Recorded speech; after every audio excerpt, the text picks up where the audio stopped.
ఒక అందమైన రాజ్యంలో ధర్మయ్య అనే తోటమాలి ఉండేవాడు. నిజాయితీ, విధేయత, నమ్మకస్తుడి ప్రతిరూపం. కానీ అతని ఒక్కగానొక్క కుమారుడు రవి మాత్రం దారి తప్పిపోయాడు. చెడు స్నేహాలు, క్షణికమైన ఆనందాలు తండ్రి పరువును, తన సొంత భవిష్యత్తును కూడా దహనం చేసేశాయి. ఒక దురదృష్టమైన రాత్రి లోభానికి లోనైన రవి రాజభవనంలో దొంగతనానికి పాల్పడి రాజభటులకు దొరికిపోయాడు.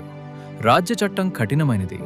రాజద్రోహానికి శిక్ష ఒక్కటే, మరణశిక్ష. రాజు భారమైన హృదయంతో తీర్పు చెప్పాడు. వచ్చే సూర్యోదయానికి రవిని ఉరితీయాలి. ఆ మాట రవి ప్రపంచాన్ని ఒక్క క్షణంలో చీకటితో కప్పేసింది. తన కోసం ఉదయించబోయే సూర్యుడు చివరిసారి అవుతాడనే వాస్తవం అస్తమం అతన్ని వణికించింది. జైలు గదిలో రవి వెక్కి వెక్కి ఏడుస్తున్నాడు. తప్పు, పశ్చాత్తాపం, మరణ భయం అన్నీ ఒకేసారి గుండెపై పడుతున్నాయి. ఆ సమయంలో తండ్రి ధర్మయ్య అక్కడికొచ్చాడు. తండ్రిని చూసిన రవి కాళ్ళ మీద పడిపోయి ఇలా ఏడవసాగాడు. నాన్న, నన్ను క్షమించు. నేను చావాలనుకోవడం లేదు. నన్ను కాపాడవా? దయచేయండి.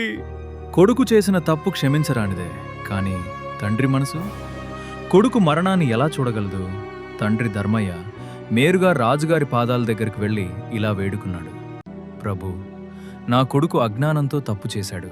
వాడి బదులు నన్నే చంపండి, నా ప్రాణం తీసుకోండి, కానీ నా బిడ్డను బ్రతకనివ్వండి. తండ్రి కలలో ముదిరిన ప్రేమను చూసి రాజుగారు విస్తుపోయాడు. కొడుకు కన్నా తన ప్రాణాన్ని చిన్నదిగా భావించే ఆ ప్రేమ రాజుగారి హృదయాన్ని కరిగించింది. రాజ్యమంతా నిశ్శబ్దంతో నిండిపోయింది. రవిని బేడీల నుంచి విడుదల చేశారు. అయితే అతని స్థానంలో ఆయన తండ్రిని ఉరికంబం వైపు తీసుకెళ్తున్నారు. ఇది చూసి రవి గుండెలు చిట్లిపోయాయి.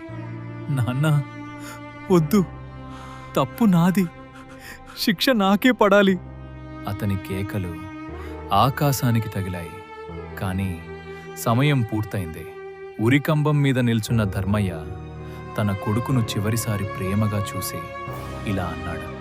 నాయనా, నీ పాపానికి శిక్ష మరణమే. కానీ నీ జీవితం ఇక్కడితో ముగియకూడదు. నీ బదులు నేను చనిపోతున్నాను. ఇదిగో, నీకొక కొత్త జీవితాన్ని ఇస్తున్నాను. ఇకనైనా నా ప్రేమను గుర్తుంచుకుని మంచిగా బ్రతుకు అని చెప్పి తండ్రి తన ప్రాణం విడిచాడు. ఆ క్షణం రవి లోపలున్న పాత మనిషి చనిపోయాడు. ఒక కొత్త మనిషి పుట్టాడు. రోజులు గడిచాయి. రవి ప్రతిరోజు తన తండ్రి సమాధి దగ్గరికి వెళ్ళి కూర్చునేవాడు, చలించిపోయిన గుండెతో, కన్నీరు కారుస్తూ. ఆ సమాధి రాయిపై అతను 3 మాటలు రాశాడు. నా బదులు ఆయన. అవును, తన స్వేచ్ఛ వెనుక తండ్రి ప్రాణం ఉంది. తన ప్రతి అడుగులోనూ తండ్రి త్యాగం నీడలా తోడుంటుందని రవి గ్రహించాడు. ఈ కథ రవి కథ మాత్రమే కాదు, మనమందరిది. మన జీవితంలోనూ పాపాలు, పొరపాట్లు, అబద్ధాలు, స్వార్థం ఉంటాయి. బైబిల్ చెప్తుంది, పాపానికి జీతం మరణం. కానీ మన పరలోకపు తండ్రి మనలను నశించనివ్వలేదు. ఆయన ఇలా అన్నాడు, నా పిల్లలు అనుభవించాల్సిన శిక్షను నేను భరిస్తాను. అందుకే దేవుడు తన ఏకైక కుమారుడైన యేసుక్రీస్తును ఈ లోకానికి పంపాడు. శిలువపై ఆయన అనుభవించిన వేదన, ఆ తలపై ముళ్ళ కిరీటం మన పాప ఆలోచనల కోసం, ఆ చేతుల్లో మేకులు మన చెడు పనుల కోసం, ఆ రక్తపు చుక్కలు మన హృదయాన్ని శుభ్రం చేయడానికి. రోమీయులకు 5:8, మనం ఇంకా పాపలమై ఉండగానే క్రీస్తు మన కొరకు చనిపోయాను.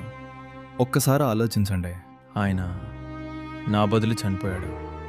నేను పొందవలసిన శిక్షను ఆయన భరించాడు. నేను పడాల్సిన బాధను ఆయన అనుభవించాడు. మనందరి పాపాల నిమిత్తము ఆయన చనిపోయాడు.